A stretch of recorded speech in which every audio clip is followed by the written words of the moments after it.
Hello. Hey! Yeah, we are back. It's been a while, Emma. It has been a while. Cue the intro.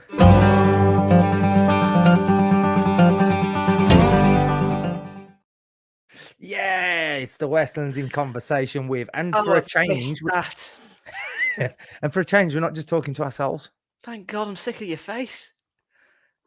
Thanks. I've got whiskey to deal with yours. Oh, it's getting nasty. Already. It's feisty. It's going to turn into a pay-per-view event, right? Right, guys, we've actually got a guest. Today's episode is called "It's All About the Bass." Woohoo! No treble in here. No treble. Right, we're going to be talking to a bass player. We're going to be talking all things bass. An actual bass player. An actual bass player, yeah. I mean, we did get some really in-depth insights into bass playing from Emma the other week when she did her mini interview, which we all loved. It was great, Emma. I don't know, it was brilliant. Well, you're all welcome. I mean, the piece of insight that you gave, I mean, that I will always take to the grave is don't try and learn anything 24 hours before you got to do it. Pretty much. Yeah, you know, there you go. We'll get advice for life here at Westlands Central. We'll get our guests' thoughts on that in just a second. So, without further ado, let's introduce Higgy, the bass player. And we'll talk about his bands. He's going to give us some tips and all that kind of good stuff. So, here we go. Let's say hello to Higgy. Hey! I feel like I needed an audience sound effect then. Make some change for the basis. How are we, Higgy? You good? Yeah, good. Yourself?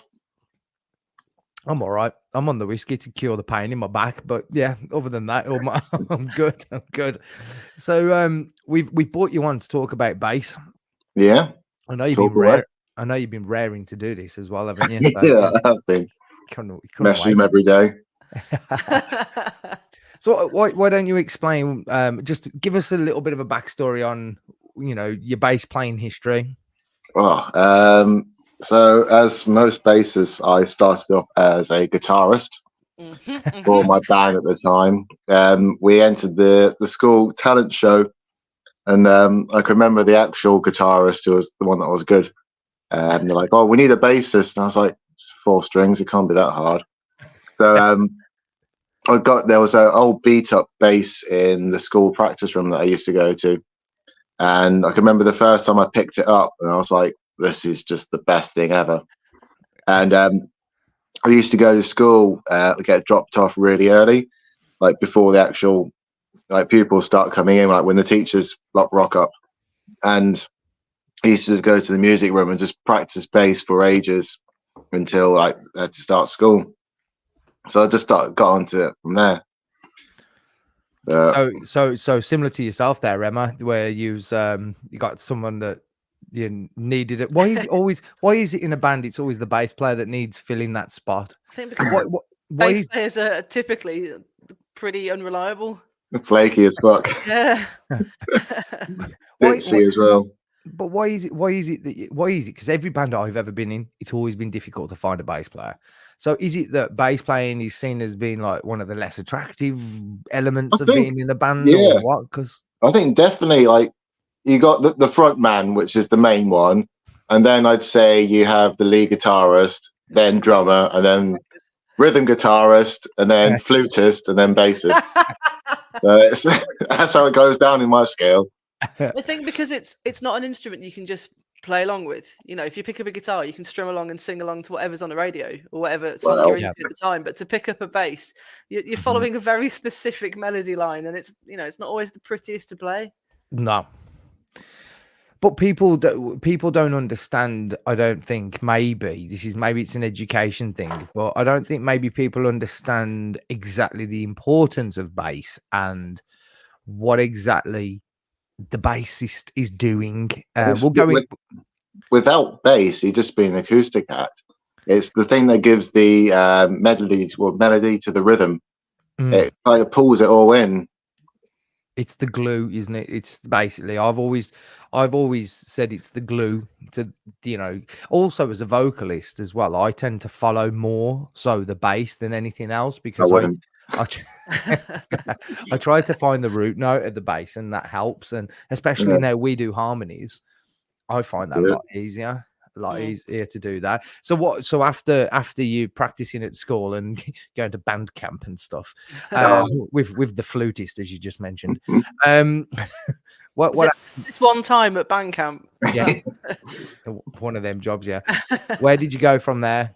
So I can't remember.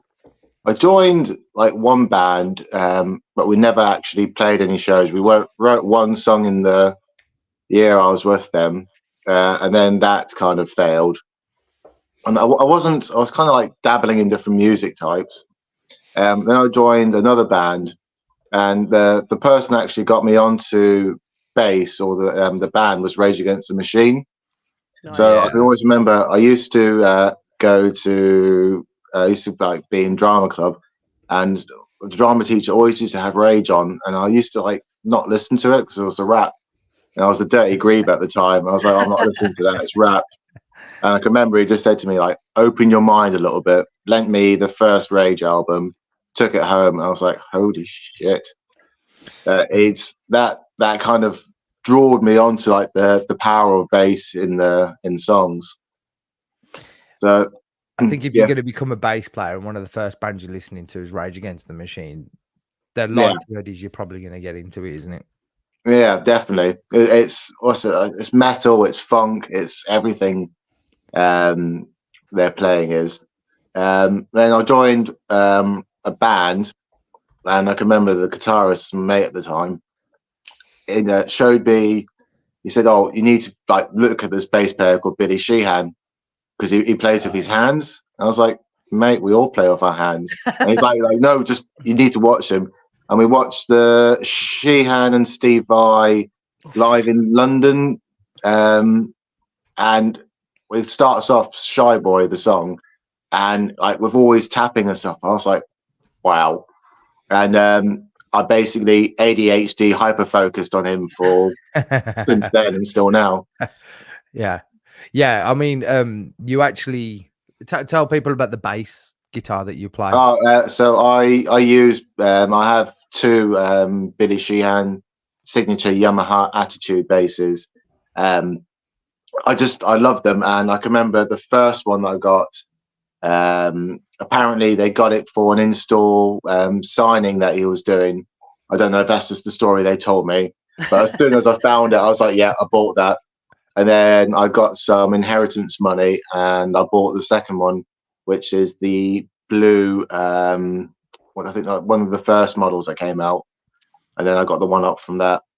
But I've got a few different basses, and it's the bass where like I just feel home on it, like so comfortable. I know where all the roots and like, all the notes are. It's I think right now we're witnessing the massive difference between a bassist, which is Higgy, and someone who plays the bass, which is me. I thought you were a bassist, though. I play the bass. Oh, okay. I'm not a bassist. Fair enough. Emma, we did a little questionnaire last week, and one of the questions was, "How did you get into bass?" And she literally said, "We had a gig the day before the gig. The bassist said, I'm not coming."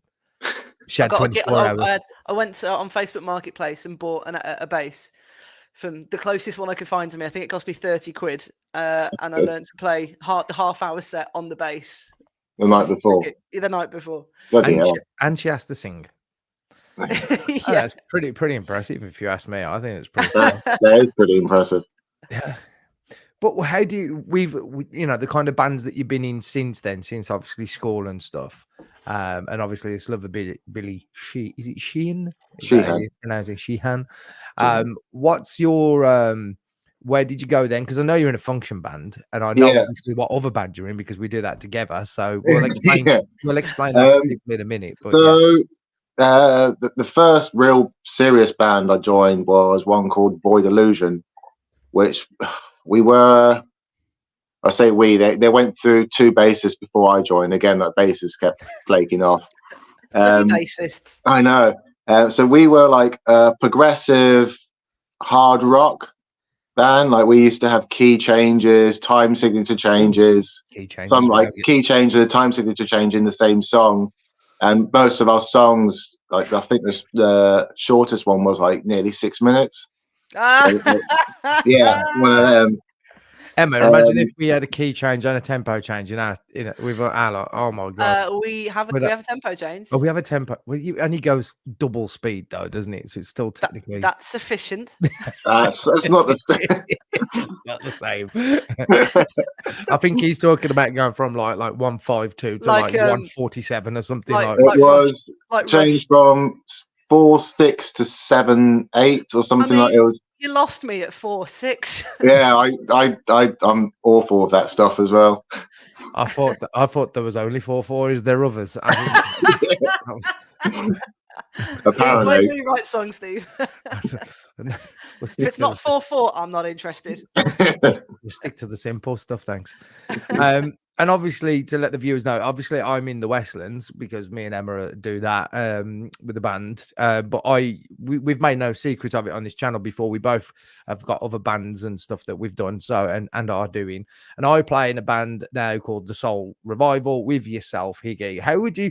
Obviously, we've had some recent changes, but how would you describe what you're trying to do with that sound? Because obviously the sound has changed. Just trying to control Steve and his massive ego. Is that right? He hasn't got a massive ego. This is good, man. This is what you expect. See, this is why bassists stand in the back and no one knows who we are. They say you really like a band if you know the bassist's name. Yeah, absolutely. That's why he's putting himself out on all these podcasts. He just wants to be known. I know. Wearing the flamboyant tops. Yeah. It ain't your Barbie top again, is it that? Is that your Barbie top? Oh, it is his Barbie top. Oh, nice. I like that. Emma would like that one. No, but so what's the kind of sound now that you think you're aiming for your sort of final piece? Because you've got quite an interesting pedal board set up for a bass player as well, because normally it's just plug into a DI or into an amp or whatever, but you've got a bunch of pedals going on. So I'm assuming that's coming from Rage Against the Machine. Is there any audio slave influences or anything like that? Because I like the grittiness and like the different little punches you can get with I've got the micro pog, so that when that goes it's really nice, and then the wire just for a little bit of sparkle. It sounds filthy with that pog thing. I know. Yeah.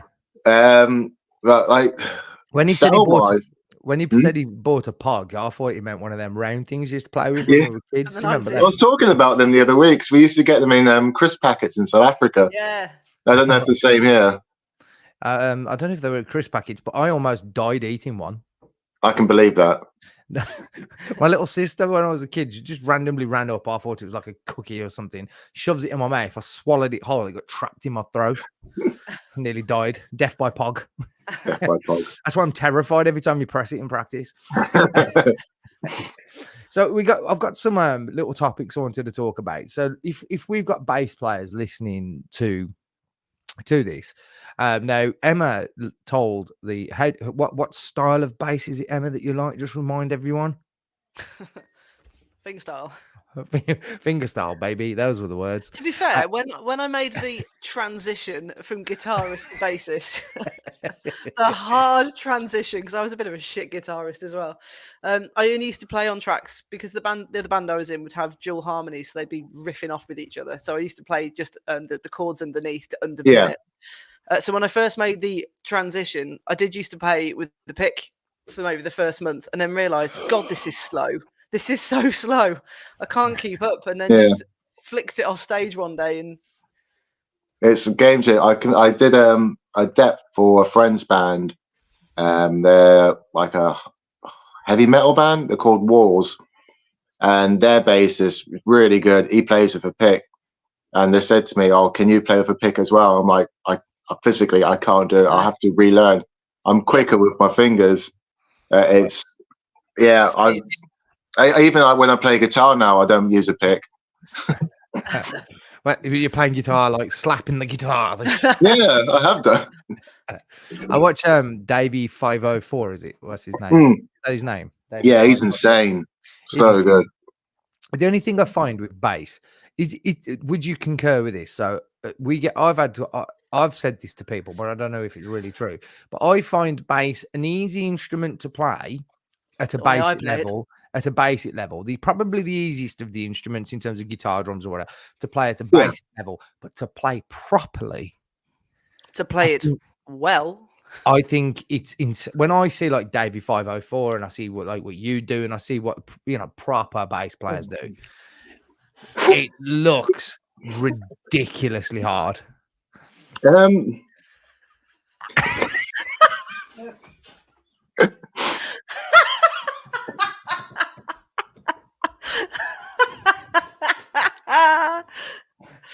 What he's trying to say is that I'm such a bassist that I just make it look easy. No, Emma, what you do is very difficult. We play.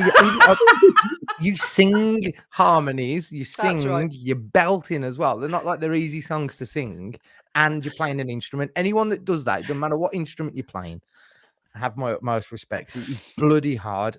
It is very difficult.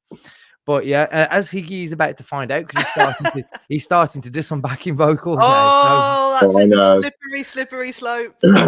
I'm physically scared because I haven't sung out loud since I was soprano in the choir, and that was 2 balls dropping before. It's been a while. Soprano, eh? I know. I was we were an award-winning choir back in South Africa. Wow. Okay. Yeah. Can't imagine you'd be doing soprano now, though. No. No, I can barely do bass. So right, let's go into. So if you Emma's pointer was when I said to Emma, if you're a beginner bass player, what would your advice be? Emma says, pick it up as a child, not the day before a gig. Right. Yeah. Wise words. But if you was going to say someone wanted to just picked up a bass, they've started learning some basics, but they wanted to explore bass techniques, where would you start? Again, I'd probably start with Brage, just because he's got the slap. I think he does some tapping. He's doing all the hammer-ons and pull-offs, and then he's just got a thunderous driving bass under everything else. It's all the combos in there. Did you have lessons, or did you do what I find someone on YouTube? No, well, YouTube wasn't around when I started playing. I was. Oh yeah, sorry, it was. I forgot our 20 years ago. So this was before I had dial-up internet. There was no Marty Schwartz. No. So I had probably throughout my whole playing 5 lessons, right? With 3 different teachers. So it's not really been 5 lessons. Didn't get on with these teachers. No, not. No, well, one of them, he was a good bassist, and he just said like, "Oh, a true bassist doesn't go above the 12th fret," and I was like, "No." My kind of man. So I was like, no. So I didn't see him again. Emma's like, "There's a 12th fret." I know, but there 4 strings. They do a 1-string bass. I'm sold. I'm absolutely sold. You only ever tune the top 2 strings, then, yeah? Yeah. Cut the other 2 off. They're expensive. Don't be wasting strings like that. Emma's strings are ridiculously expensive. Yeah. Don't know what them things are you use. What are they? Yeah. They're made out of just the flat wounds. I like a nice flat wound. I've got sensitive tiny girl hands, so I like a flat wound string. He's got the Barbie top on to prove it. What do you use? Is there a particular string that is easier to use for a beginner? Because he does your fingers. I don't think so. The main thing with bass is your fingers are going to hurt. So just practice. Do all the scales, learn all like the different modes and all that. Regarding strings, I've dabbled with some other strings, but always go back to rotor sound. They are just my favorite. I don't know what flat wound do you use? The cheapest ones I can get my hands on. Fair enough. They're normally like £25 a set. Yeah, it's costly, especially when you snap a bass string. You're like, How did you smash it? Mind you saying that, didn't someone snap a bass string at one of the gigs we went to? Yeah. And then you ended up borrowing your bass, and I was like, "That's brave." He's just snapped a string in front Yeah, of so you. we played a gig. The bassist on stage snapped his bass string, and I was like, oh, they're only kids. I handed over my bass. He down tuned the whole thing, and then handed it back to me at the end of the gig. I was like, Down tune, didn't tune it back down up. Wow. tuned. Thanks, mate. I Thank you. played a show once, and I had a 5-string and a 4-string, and the other band comes up to me, and the bassist comes up and he's like, "Oh, can I forgot my bass. Can I borrow yours?" I was like, "Okay." I said, "You can borrow my 5-string." And he's like, "I can't play 5. Can I have your 4?" And I was like, "No, mate." No. It's bizarre, and what people think they can ask for at gigs. It does crack you up. We one of the earlier gigs that Cancel Tomorrow played, and we played the ballroom that used to be above in Dale End in Birmingham. Yeah. It's not there anymore. And the promoter came up to us, I think we were headlining, and said, do you mind if one of the support acts borrows your guitarist's guitar?" I was like, yeah, that's not going to happen. Can she borrow his amp? And then can she borrow his guitar? I was like, what did she turn up with? Like nothing. I mean, an amp is, Yeah, sometimes, amps. you can get away with an amp, but A guitar. no one's Yeah. giving you the guitar, not unless it's like, a cheapo thing, and they're not that The bothered. reason I play the bass that I play, I used to have active basses. I quite liked the small bodies, being a Yeah. tiny little girl hands. But frankly, I got sick to death of the fucking batteries running out. So we were at a gig. we were at a gig, and my bass just smoke started coming out the back of it. Wow. Yeah. You were playing it so hard. This was the one that I bought off Facebook Marketplace. Okay, there you go. And the band who we were supporting, the singer said, "Oh, I've got a spare bass," and handed me his Thunderbird. And I just thought, and as I was playing it, I thought, this is the most comfortable bass I've ever had. And Is it heavy? It's heavier than It's got a bit of weight in it. Yeah, it's heavier than the Ibanez Actives that I used to have. Yeah. But I just love it. It just sits in a It comfortable suits you as place. well, I think. Yeah, I think you've got to find the right style for you, haven't you? Yeah. Yeah. Higgy's been playing around with bass designs all week. He keeps sending them in a group chat. He's found a new brand. Who's that brand of that bass guitar? They look quite cool, to be fair. Oh, so I sent you a Fender custom, a Dingwell custom, a Sandberg custom, and the other one, I can't remember the name. There was they had like quite an interesting bite. Yeah, bite. Bite. They were cool. They had like the headstock had like a bite out of it. Oh, nice. All these basses, I'm like putting on like everything I want, and he's coming. This will cost you 6,000. I'm like, what? I quite like the Rickenbacker shapes. I'm not a big Rickenbacker fan. No. I played a copy, and I thought I liked the way it felt, but I quite liked the weighty body. I think I'm kind of used to playing a weighty body now. So we've got I quite like the Rickenbacker shape as well, but I don't know where they differ in terms of sound. Like I don't know how much. They're very overdrivey, I think. Your bass is quite unique though, isn't it? Because it's got some like weird little cutouts in the finger. Yeah, so as I said, mine's the custom Yamaha Attitude, Billy Sheehan's model. So the top 5 frets are scalped out. The idea of that is you can bend higher without touching the wood and like stopping the noise. And then it's got it's dual input, so each pickup's wired to a separate output, and you can flick between the two. I was watching a video recently, and Billy was saying like he did that so he can actually mix on stage. So if he wants to like drop off some of the treble, he takes off the P-style pickups, and then he will flick to like the woofer, and that's the idea of it. So when I was back in it was Go Primitive, after the band I joined after Void Illusion, I had a 21 unit rack unit, which I used to have 2 bass amps in, and then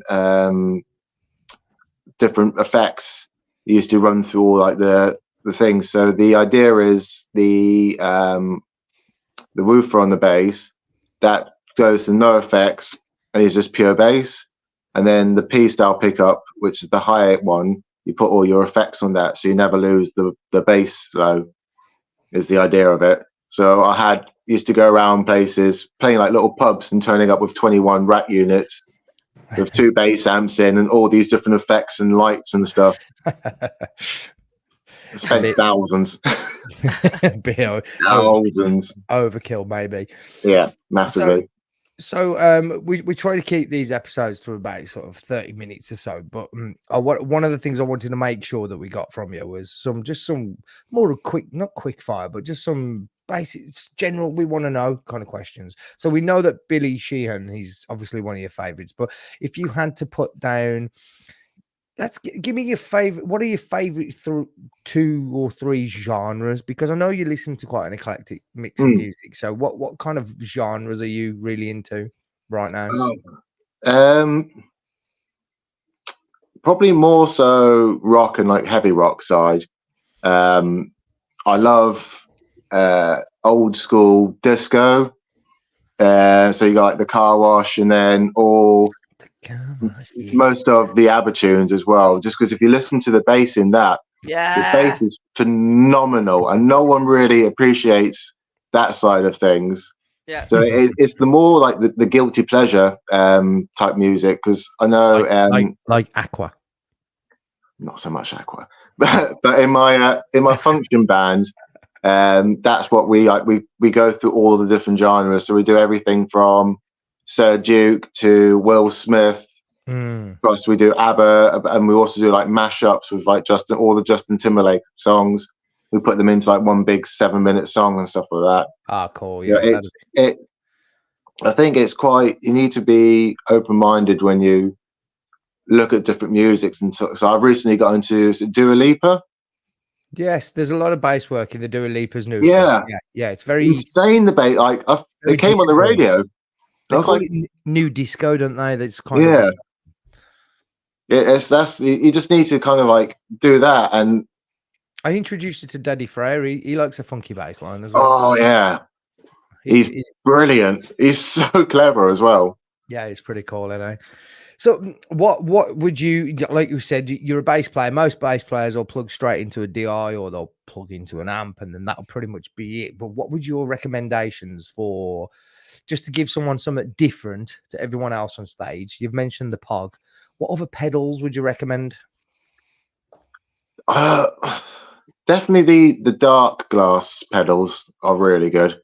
Otherwise, I don't really use that many pedals now. I've got them on the board, and it's kind of a case of have them and not use them, and then kind of want to have them. So you'll notice now going through the new songs, I hardly turn any of them on apart from the tuner. Yeah. They're just there for show, basically. Yeah, a little bit. And then if you want something to beef it up, like the micro pogs are brilliant as well. Yeah. So I'd probably say those, like dark glass or explain to a beginner what the Pog does. Oh, it's like a sub-octave flanger type thing. It sounds fat, doesn't it? Yeah. I like it. I like it when they use it on guitar as well. You like an octave thing on your guitar there, don't you? Yeah, I do, to be fair. Royal Blood use it a lot, don't they? He's probably one of my favorite bassists for what he's able to, guitar and bass at the same. It's insane what he can do with the pedals. It's very clever. How is he doing that? Is that just like what you were talking about earlier when he's got the jump? Yeah, so he splits the output of his bass. One will go into all the effects and the guitar and all that, and the other one goes through bass amps. Effectively, I think, from all the videos I was looking, but he doesn't talk about his pedals or amps or anything like that. He's quite. No, he doesn't, because I've looked that up and I haven't really seen him to talk much about his. You're right. Are we boring you there, Emma? I'm so sorry. I'm so tired. They do say that bass players are laid back, don't they? She's like, I don't know. Miley did that to me. I did a podcast thing with Miley the other day. She jumped on with me on one of my things, and she started yawning at me. I was like, oh, all right. I do it practice, to be fair. I was yawning the other day. Carl was like, we're not even starting, you're already yawning. I'm so tired. How much time would you say you need to put into practice? Probably 10 times more than I'm currently doing. The main thing I think when you start a band is practice, practice, practice. It's the age-old thing. So all my previous bands, we used to practice minimum 3 times a week, and that's you getting to know each other and the playing. The main thing is with the bassist is get tight with the drummer, know what he's going to play next, know when he's going to stop, know when he's going to hit the kick or like hit a cymbal or something like that. Just know what he's going to do. So I've played with a drummer called Teal for must be 15 years now, because he's the drummer in my function band and he was also in Go Primitive and Void Illusion. And like I'm getting there with Carl now, but I know I just know what he's going to do next. Yeah, and he's the same with me. Yeah, and do you know I think frustrates me. It frustrates me when some bass players, when you watch a band, because I would much rather, I've said this so many times, I'd much rather watch a band that don't necessarily have very technical players, but they are totally in sync with each other. Yeah. Rather than watching people trying to do things that are technical, that's not in time. I would much prefer a tight band to a technical band.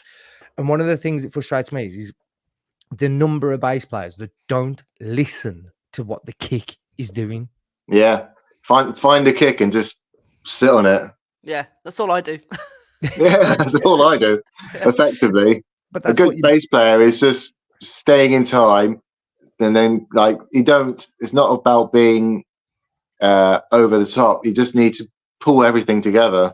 Yeah, it's throwing a fill every now and then, but it's a really important for those watching. If you're ever thinking of playing bass is every part of a band. We've had this conversation with somebody before. There is no such thing as a boring part in a band. It doesn't exist, even though some people think that does exist. It doesn't exist. Okay, you might not play as much as someone else, or you might not do as much as someone else. You may not play something that's more technical, but you take that piece out, like you just said, you take the bass out of a band, and it's just all high-end trebly noise.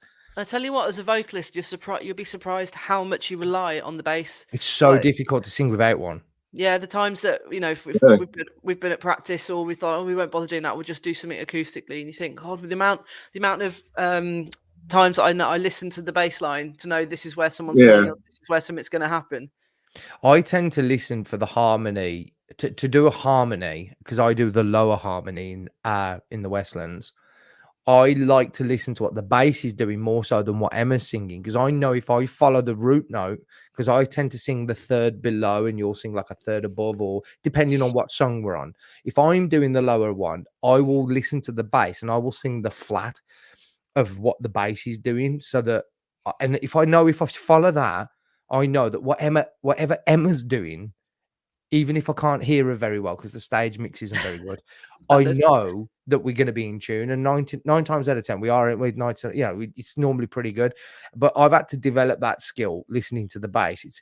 But I don't think I ever listened to the bass anywhere near as much as I do now as a singing mechanism. So when we play live, like with the Soul Revival, I'm generally to find my key, and if I want to belt a note or if I want to go a little bit higher, I'm listening now what the bass is doing, not what the guitars are doing. Pressure much.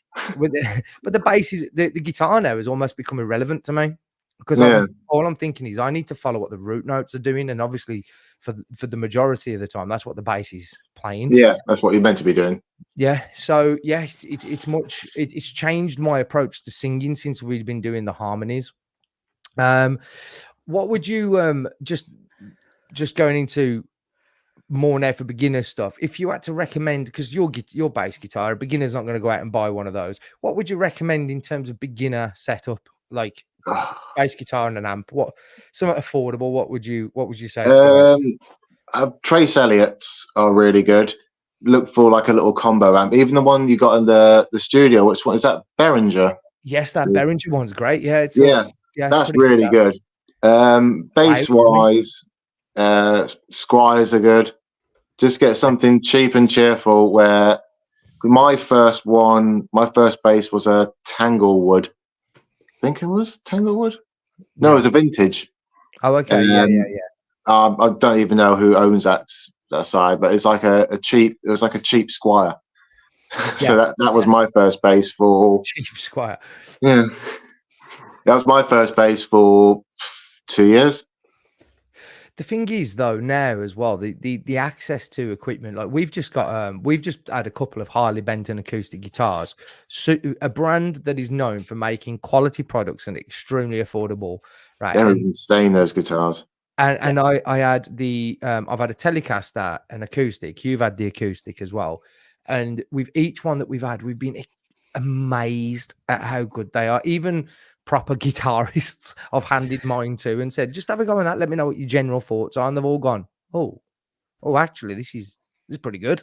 Yeah. Like, and it's surprising now what you can get for such, because I'm not an out and out shredder or anything like that. So I'm not going to go and pay thousands for a guitar. But when I've got good guitarists telling me, actually, this guitar is pretty decent, I'm like, there's no need to go out and spend. And we've just played an arena show using that guitar, those guitars. So yeah, they are good.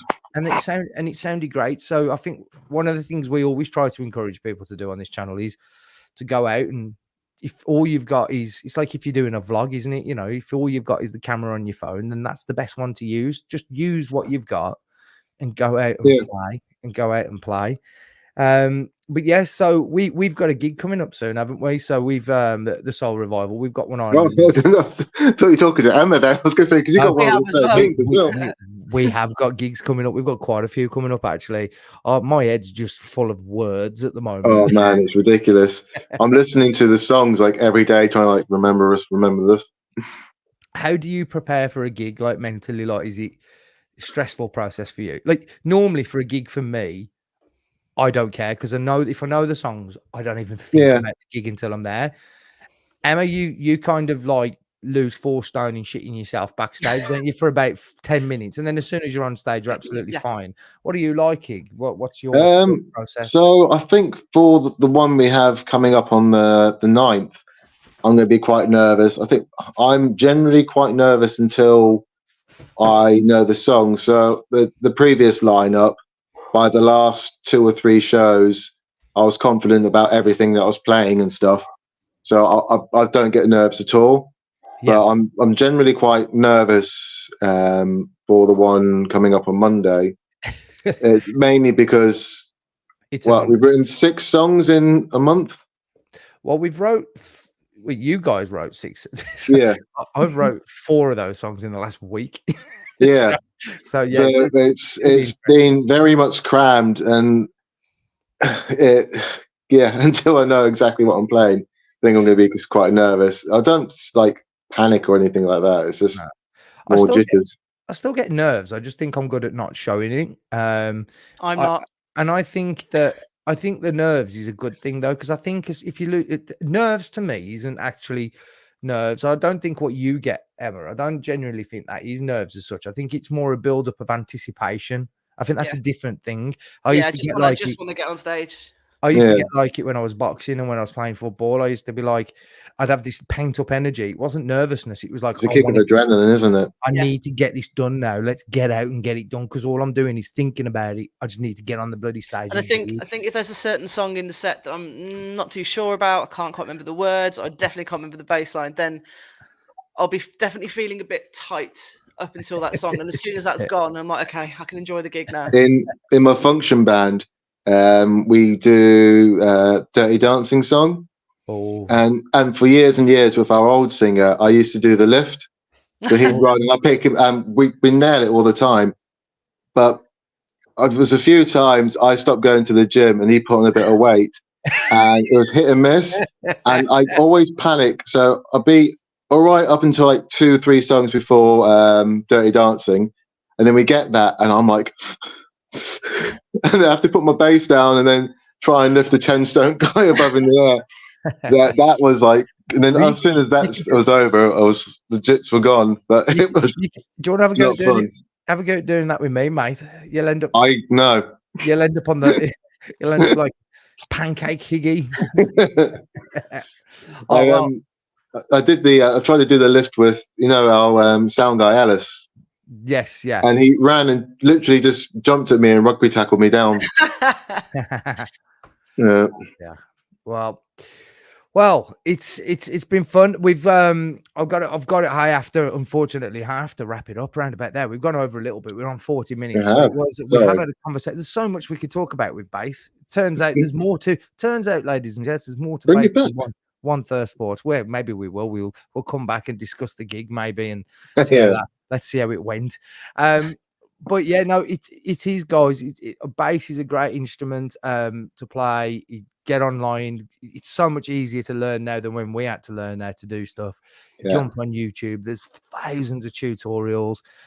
Pick up the bass. Go and listen to some Audio Slave. Go and listen to some what's the band you said now? Rage Against the Machine. Queen. Jesus Christ. Go listen. Yeah. Queen. John Deacon. And apparently ABBA. Let's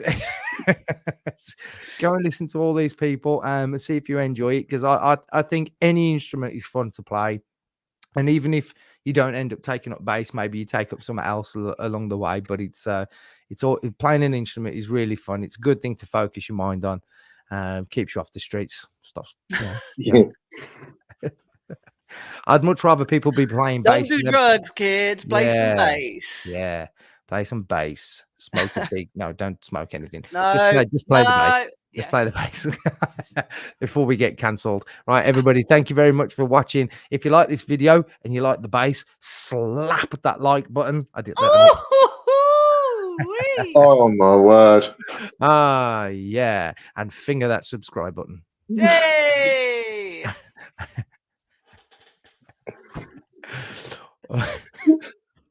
Absolute shocker. All right, goodbye, everyone. Goodbye.